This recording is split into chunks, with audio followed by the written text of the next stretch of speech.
Bonjour tout le monde. Good morning, everybody. So I was asked to talk this morning about our project in Port-Cartier. Our project is basically the first of a kind commercial facility of biomass to biofuel.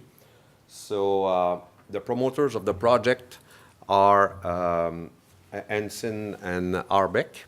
So basically we did a strategic alliance with Ensign, who has the RTP technology to produce fuel from biomass. And we're in that partnership to develop that business. So Arbec, Remabec, who are we?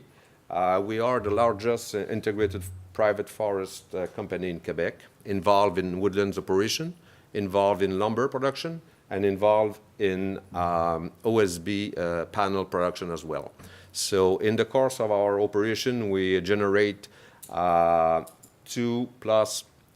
million tons of wood residues, okay, that we need to find outlet for, and that we need to increase the value. So following the last recession, okay, as you know, the forest industry had been in a very dire financial situation, and we need to adapt our business model to optimize the use and the value of the sawmill residues, as well as the fiber that is left on our woodlands. As I mentioned, okay, we've made a partnership with Ensign. So who is Ensign? Ensign is a Canadian company, okay, Canadian-based company, has 30 year plus of commercial experience, okay, applying its RTP technology. And mainly they produce liquid fuel that are used in chemical and industrial heating. So over their history, okay, they've been able to produce more than 80 million of liters of RFO. And there are building out production capacity. Côte-Nord is one of them, to commercialize their technology to produce heating fuel. And eventually, okay, go into the refinery products as well. So Côte-Nord is the first plant of this build-out. So the forest biomass to green liquid fuel strategy is, in fact, quite simple, okay, but in reality, okay, it's a challenge, okay. So Arbec, we have the biomass feedstock, okay, and in Quebec, okay, we have a lot, like Mr. Mangin just mentioned, okay, we have access to a lot of biomass feedstock. So the partnership with Ensign allows us, okay, to convert the biomass feedstock into liquid fuel, okay. For a moment, okay, Ensign has been able to sell that product into the food as a food ingredient, okay, and Ensign has been able to develop, okay, the heating and cooling market. So as for the Côte-Nord project, we're really focusing into serving the heating oil market, okay, basically in northeastern U.S. And eventually, okay, we have planned to go into the refineries, okay, in order to replace some crude oil. We've made many trials, we've conducted many trials, okay, with some of the biggest refineries, and we're aiming to be able to integrate the biofuel into the refinery process eventually.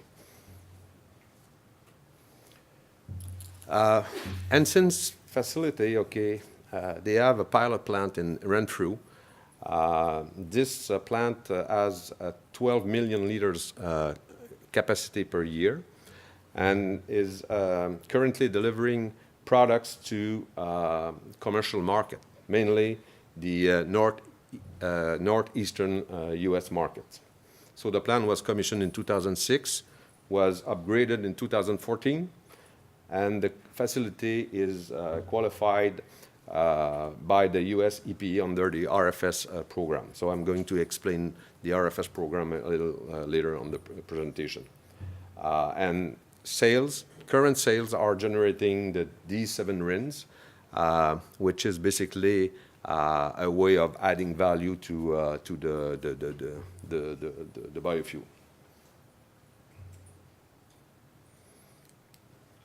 So the project of Port-Cartier, what is it really? Okay, it's going to be located at Arbec sawmill site in Port-Cartier, Quebec.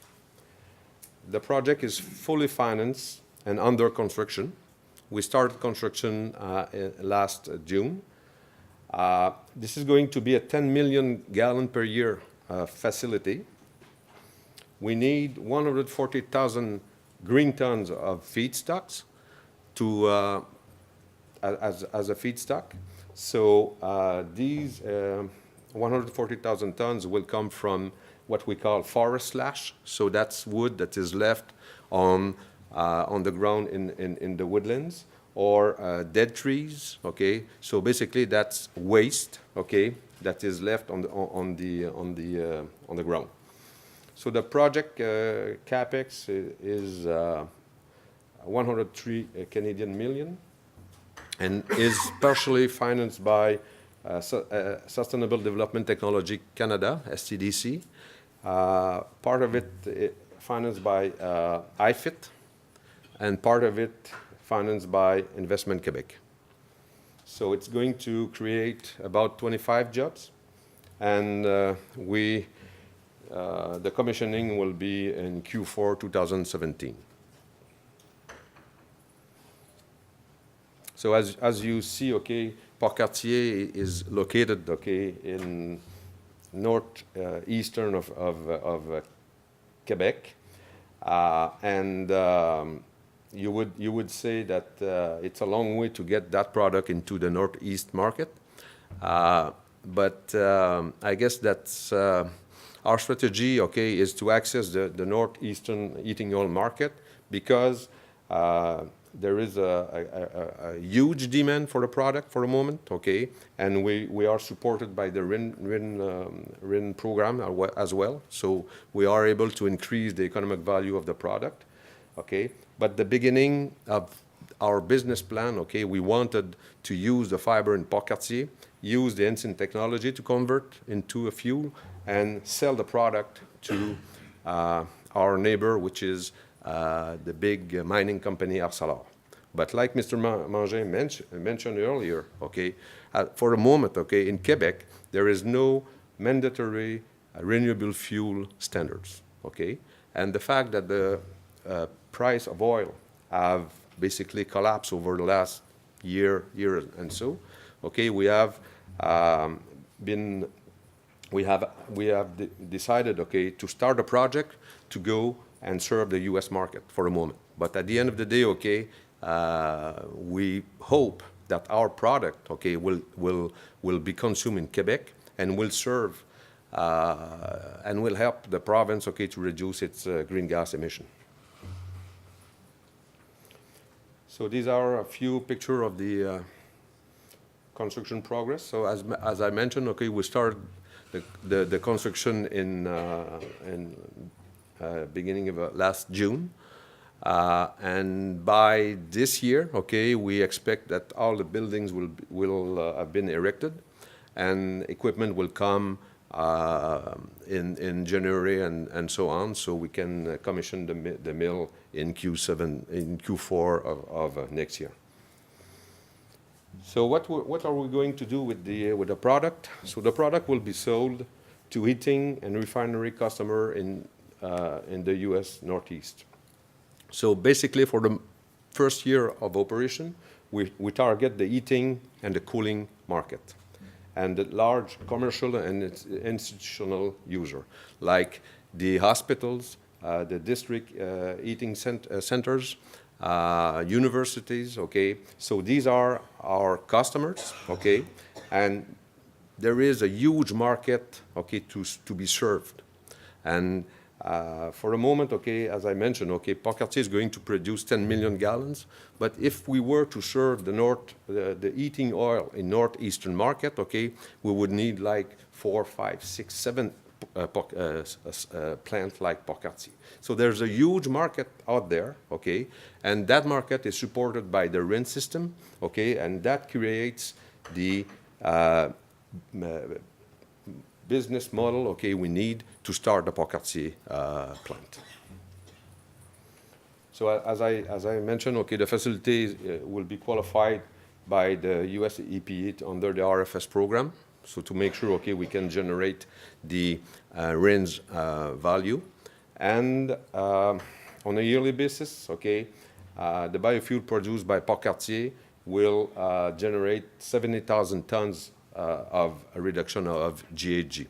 And like I said, okay, for the moment, okay, that product is not going to be consumed into Quebec, but it will be consumed in northeastern heating oil markets. So this is just a slide, okay, to demonstrate, okay, what kind of GHG reduction, okay, that product can generate as compared to the gasoline, the diesel, and even the ethanol. So it's really a green product.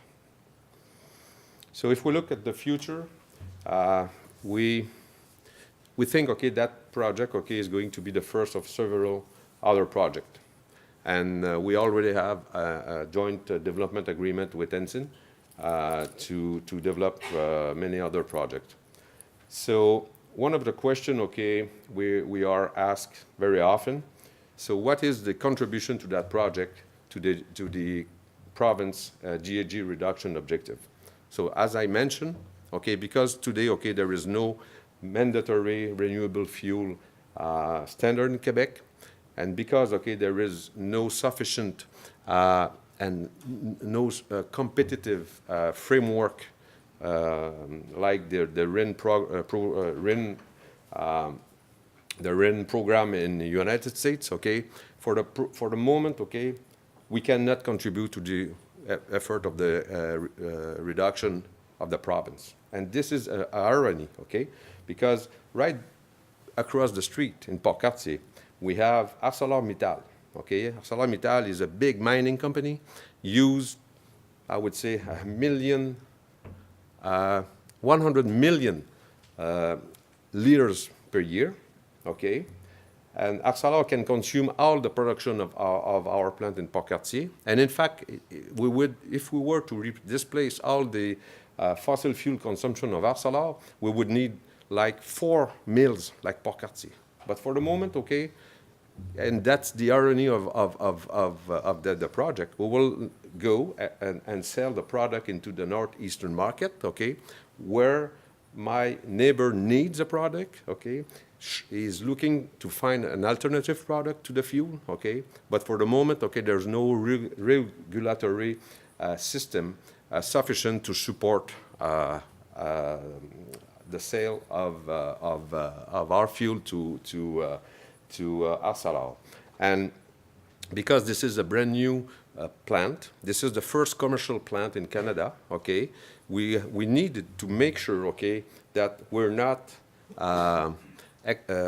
exposed, okay, to the fluctuation of the price of the fuel, because one day, okay, you can be successful, and the other day, okay, you would be bankrupt, because it's very difficult, okay, to plan for the fluctuation of the fuel. So that's the reason why, okay, we cannot do business with Arcelor these days, okay, but over the long term, okay, we expect the government, okay, to back up his commitment to the green gas reduction program, okay, by helping companies like us, okay, who are able to produce green fuels, okay, to help us to sell the product into the Canadian and the Quebec market. And I can tell you, okay, we're talking about Arcelor, but if we were to talk about remote industrial sites, okay, that are looking for alternative products, this is one of the products, okay, that these guys can use. So there's a huge market, okay, in Quebec, but for the moment, we're going to sell our product into the U.S. market. And the U.S. market by itself, okay, is enormous, and has attractive regulatory benefits. So this is a slide showing the demand, the market that has been created, okay, by the U.S. RFS2 program. So the bottom part of the chart is the ethanol that is produced by using corn. So this is not going to grow, okay, because I guess that the U.S. okay have learned about the launching that industry. So the ethanol produced out of corn is not going to grow, and there are biodiesel and other advanced fuel, but the big market that has been created, okay, is for cellulosic biofuel. So if you look, okay, at the magnitude of the increase, okay, from 2016 to 2022, okay, there will be a market of about 2015, sorry, okay, to 2022, there will be a market of 16 billion gallons, okay, per year of cellulosic biofuel. So if I were to tell you, okay, how many Port-Cartier mill we need to serve that market, you wouldn't believe it, okay, because it's mind-boggling, okay? So there's a huge market in the U.S., and that's the reason why we're going to serve that market. So just a quick word on the RFS system, okay? It is a U.S. federal program requiring refiners to integrate specific quantities of different categories of biofuel into their transportation fuel. So it's U.S. law enforced, and if the targets are not met, okay, the refiner must buy waiver from the U.S. government. And most growth is expected from the cellulosic feedstock, as I just mentioned. So, and RFS program, okay, also deals with RFO heating. So this is the D7 RINs, co-processing of gasoline and co-processing of diesel. And there is the low carbon fuel standard that is a system that is implemented in California as well. And we have access to the REX credit, okay, that some of the states have implemented in the U.S. So if we look at the Quebec-specific forest industry challenges, okay, and that's the reason why, okay, we've, as Arbec, we've decided to develop the biofuel energy. Approximately 50% of a log that is processed in sawmills ends up in byproduct, okay? And mostly of it is wood chips. So the demand for and prices for the byproducts are decreasing due to the declining newsprint demand, which is basically the historical customer that we've had for the chips in the sawmill industry. So finding alternative for forest residues is really critical to ensure the financial stability of the forest industry. So that's the reason why, okay, Arbec has developed, okay, the Côte-Nord project, because at the end of the day, okay, it's going to serve, okay, as an outlet, okay, for the biomass that the sawmilling industry produce. So as Mr. Mercier mentioned, okay, there are huge additional woody biomass volume that are available in Quebec, okay? So these volume, okay, are hardly used today because there's no market, there's no value to it, okay? But the biorefinery industry is going to create market for those products. So And conversion of forest residues to RFO, which we consider an efficient petroleum replacement, represent a potentially industry-changing alternative for the Quebec-based industry. So as a conclusion, so Port-Cartier is going to be the first of a kind production facility in Canada. And it's driven by the need to diversify and capture the true value of the wood fiber. We have a significant already market for the US low-carbon renewable fuel. Business can be easily replicated elsewhere in Canada because all you need is fiber. The technology, okay, has been demonstrated, and the market is just huge. So we need to, there's a need for competitive regulatory framework in Canada to support that type of business, okay? For the moment, it's not there, okay? But we think, okay, it will be implemented eventually. So these type of products, okay, can generate significant green gas emission reduction and support the Quebec and Canadian objectives. And these type of products supports regional development as well. So the region, okay, are really in need of having new business, new jobs, and this is really, okay, a very good c'est une très très bonne association between sawmilling business and the green fuel business, okay? So we think, okay, that this project, okay, is the first one in Canada, but I think it's going to be followed by many, many others. So thank you for your